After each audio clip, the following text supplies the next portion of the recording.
Hello and welcome to my channel. My name is Christina.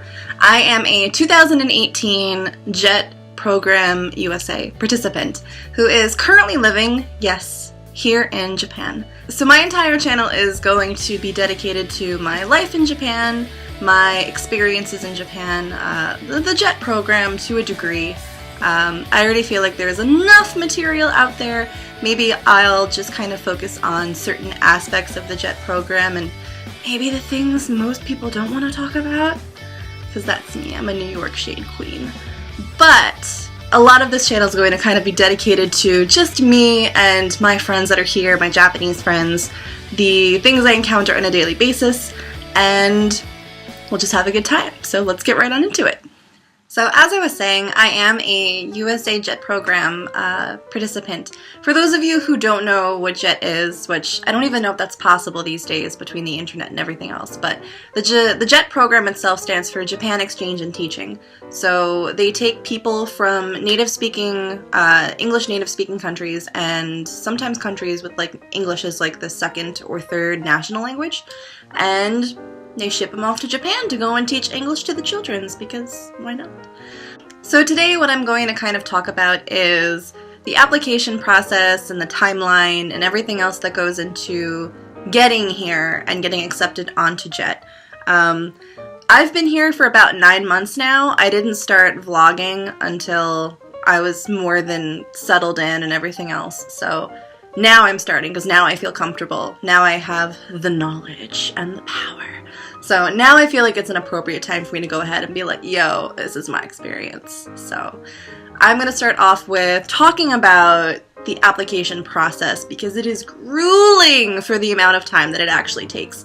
It's grueling. It's really grueling. It's a lot of waiting. And dude, that's anxiety inducing. So let's talk about the application process.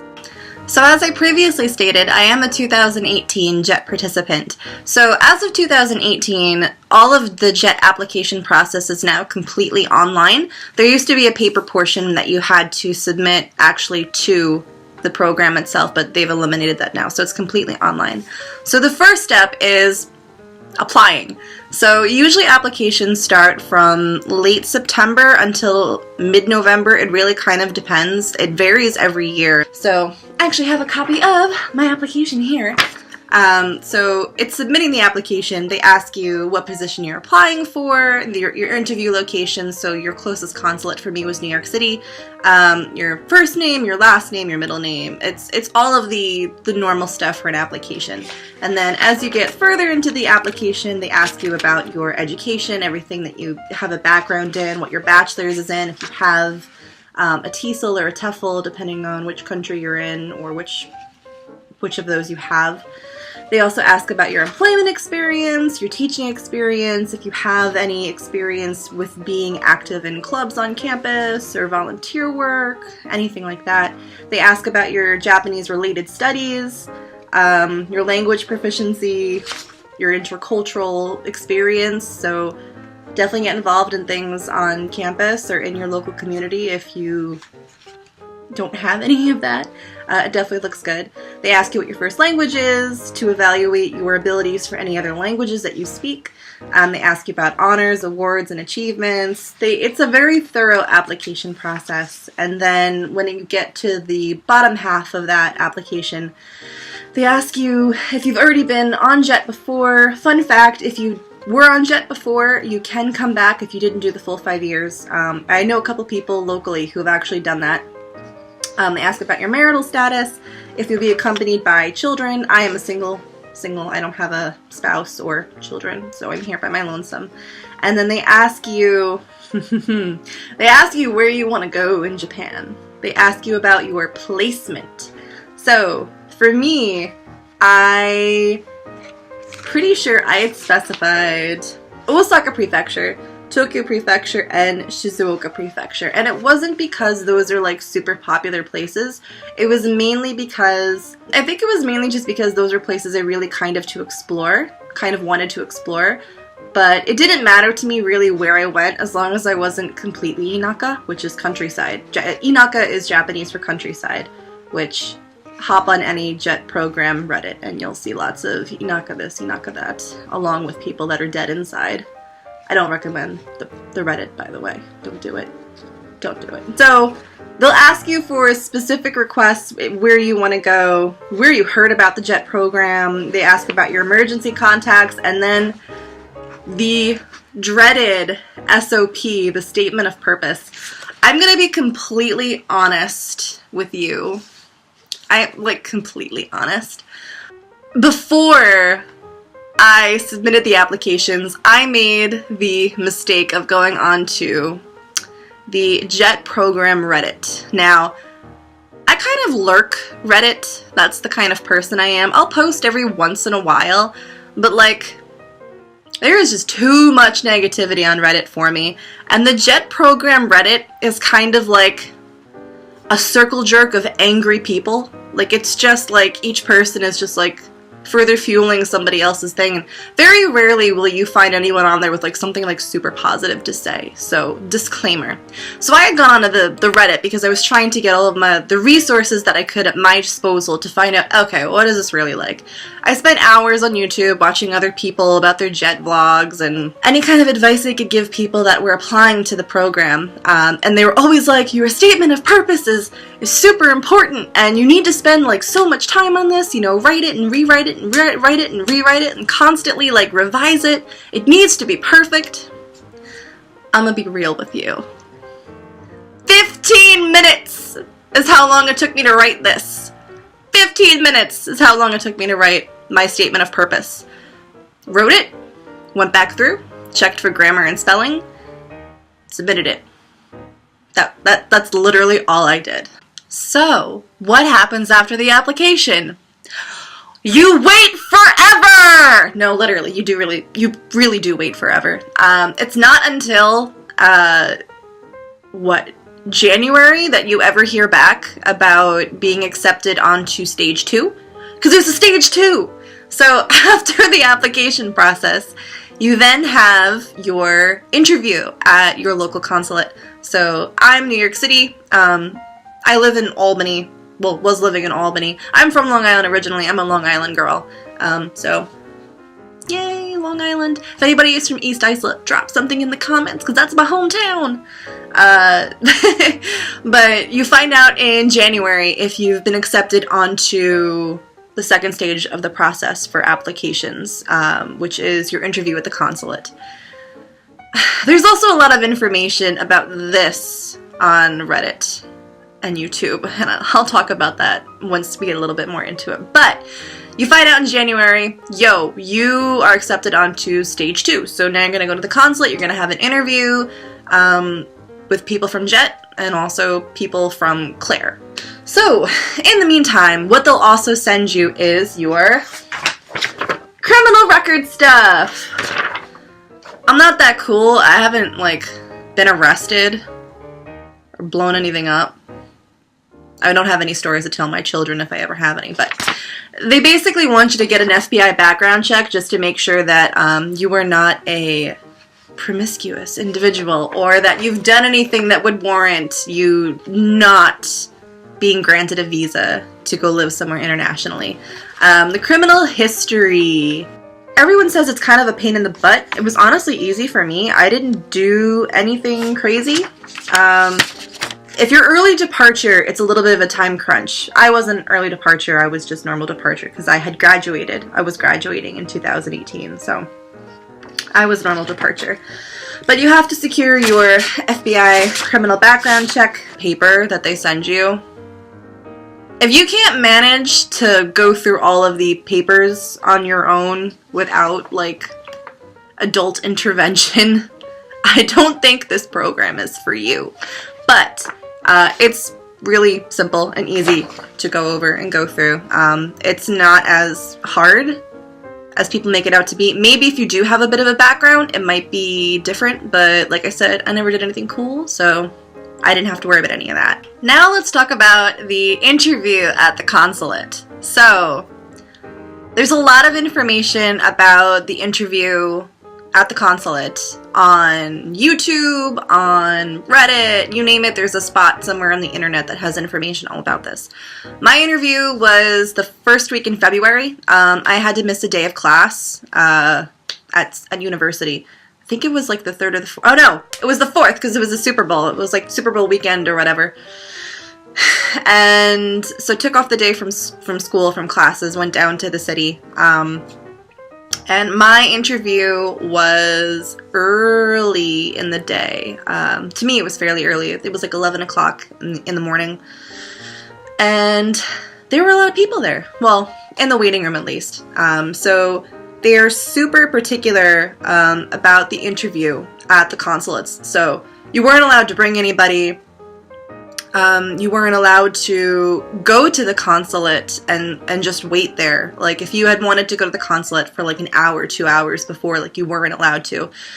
This might be different for everyone's consulate, but it's New York City, so it's probably just a little bit different because it's New York.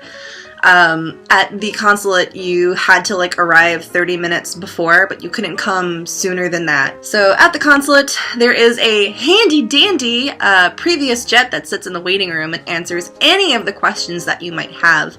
This is the one piece of advice that I will give you, because I don't want to reiterate like a million things that you can find yourself online, but make use of that person that is sitting there, because they are there to answer your questions, whether it's about jet as a whole, or you can ask them stuff about the interview. I did. I asked a lot of questions. Like, I'm a chatty Cathy, so I'm a New Yorker, so we talk a lot.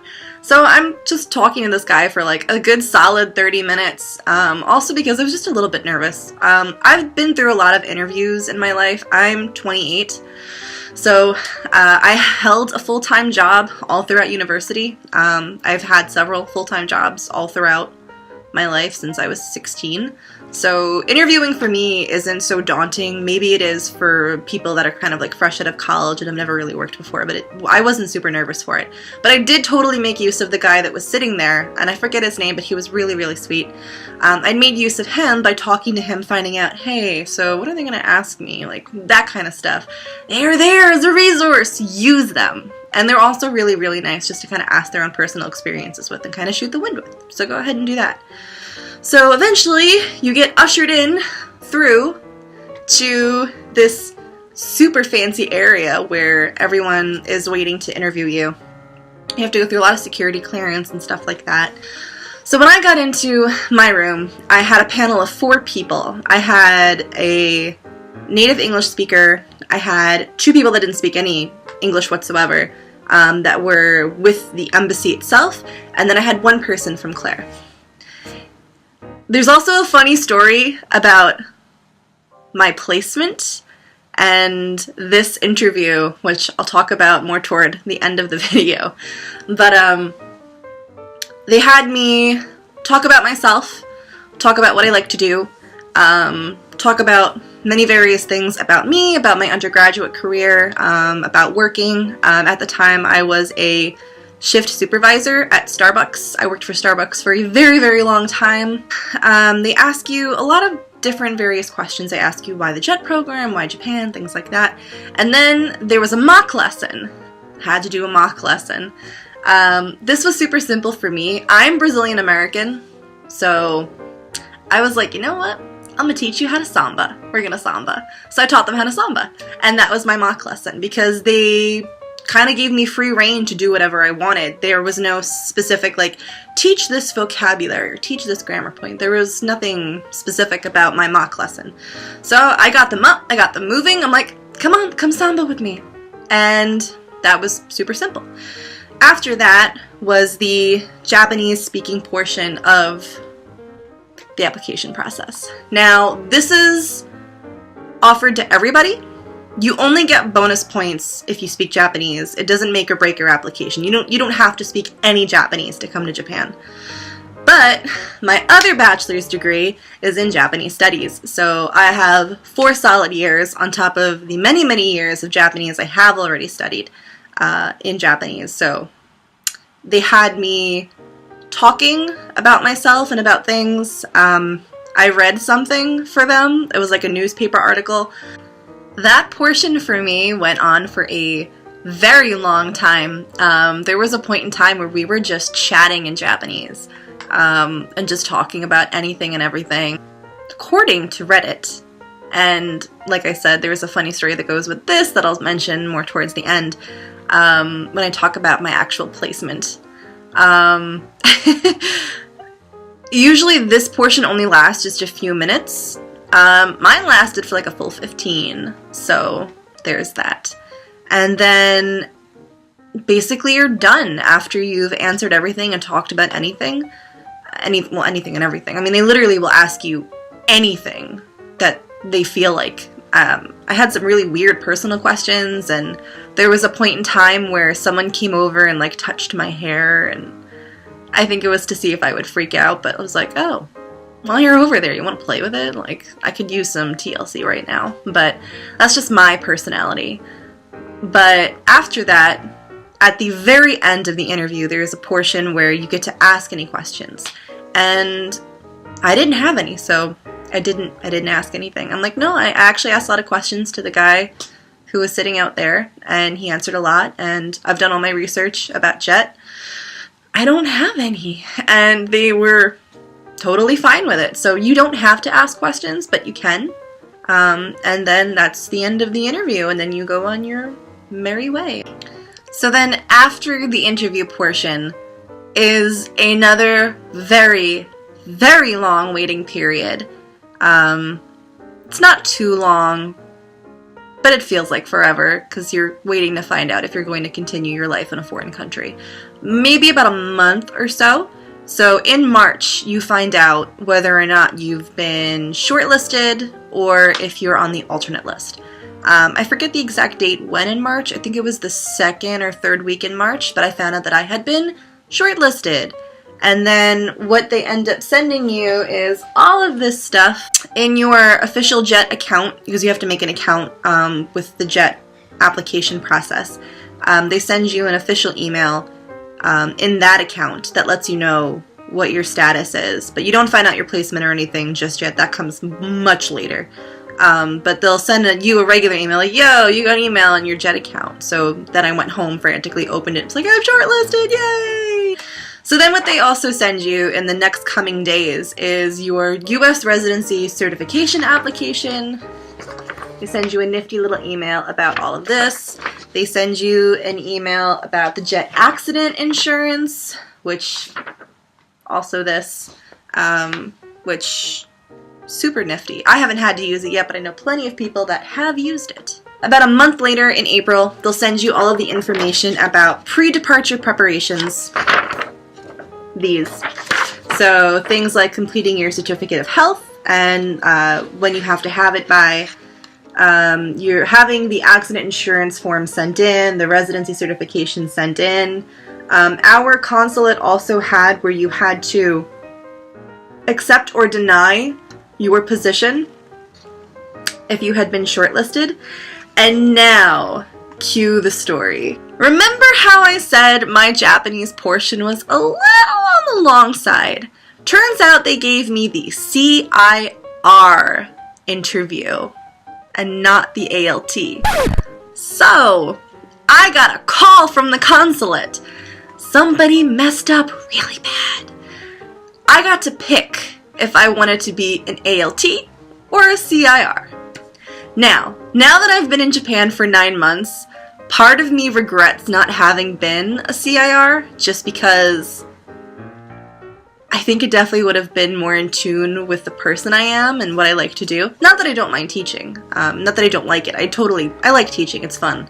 I have a lot of fun with my kids. But the only reason I took the ALT position over CIR back then was because the 2-year tax exemption was the only reason I took ALT, honestly. CIRs don't get that. So it's kind of funny to think, like, had I not taken this ALT and went with CIR, would I still be here where I am, which is in Akita Prefecture? Would I have been an Akita CIR, or would I have been in, like, one of the other prefectures? It's kind of a fun thing to think about for me. So that's my fun story. I am the only person that I know of that I've talked to that's had that happen before. Suffices to what anyone thinks about the JET program. Nothing is perfect, and the people that work at the embassy are not perfect, and the people that work at Claire are not perfect, so someone messed up and gave me the CIR interview, and I passed it with flying colors, so I got to pick my job. Yay! So then, after all of that happens, and you've gotten all of these documents from JET, it is just a struggle to kind of keep track of all of your deadlines and things like that. I'm super organized. This is the important deadline dates for the JET program. This might just be consulate specific, but I did get this from the New York City consulate. So April 9th, the reply form was due whether or not you were taking the position. With your 2 passport size photos, your photocopy of your passport due. By June 1st was your certificate of health, your results of your FBI criminal history check, your accident insurance form. By July 9th, you had to have in your proof of graduation due, and then by departure, you had to have your U.S. residency certification forms, and your international driver's license is also important to have. Do not leave home without it. Yeah, I didn't think I was going to have to drive here. I drive. I have a car. After they send you all of that, then May rolls around and placements come out, and they send you your congratulations stuff. So they send you your congratulations on officially becoming a JET program participant. They tell you your host prefecture and city, your contracting organization, your departure date, your arrival date, and then all of the other stuff that goes along with it. So my host prefecture, I live in Akita Prefecture in Tohoku. So we're just getting over winter now. It's April, what is today? It's April 14th, and we're finally just getting out of winter. So I got Akita Prefecture. I am in a very small town in Akita Prefecture. I live in Yuzawa City, which is the southernmost part of Akita Prefecture. Really, really pretty, but ta-da! I live in the Inaka. I'm an hour and a half by car without using the Japanese tolls. Let me make that disclaimer. Hour and a half by car without using the tolls from Akita City, which is the closest major city. Sendai is like a 3-hour drive, so I'm fairly Inaka. So you find out in May where you're going. They give you your JET number, all of your other information, your placement facts, common use terms, so how to determine if you're in a city or if you work. I work for a Board of Education in my city. Some JETs end up working for the Prefectural Board of Education. I am not one of those. Prefectural BOEs, kind of the ALTs that work for the prefecture, some prefectures, it's ESID of course, have it a little bit easier. I happen to work for a fairly strict BOE. Finally, they'll send you info on bringing medicine into Japan, and if you need to get a yakkan shome, which is basically like, it's like a health certificate, like to allow you to bring in medication. I didn't need it. I brought in allergy medication, but I didn't get a yakkan shome for it. I just kind of brought it. I don't recommend doing that, but I didn't think it was something that you needed to have for over-the-counter medication. I'm still not really sure. So just dot your I's and cross your T's when it comes to anything like that. In June, you'll get your email about your flight information. They handle all of your hotel accommodations, like booking everything, booking your flight and all of that. And they just send you all of the information about your carry-on, post-arrival, how you're flying. So we took Japan Airlines. They'll send you more information about your visa application. Just lots and lots and lots and lots of paperwork. pre-departure, your summer arrival schedule, you get everything. And that is the application process for Jet. So in my next video, I'm going to talk about pre-departure, just because that's a little bit of a lengthy discussion, and I'm pretty sure I still have some footage from the really fun pre-departure, what is the term? Party. We had a party. We had a party at the consular's mansion in New York City that the New York City Jets got to go to. I'll talk about getting on the flight. I think I have some footage from the flight too that I'll add into the video. So lots of stuff about pre-departure will be in the next video, and I will get you caught up to speed with my 9 months of being here.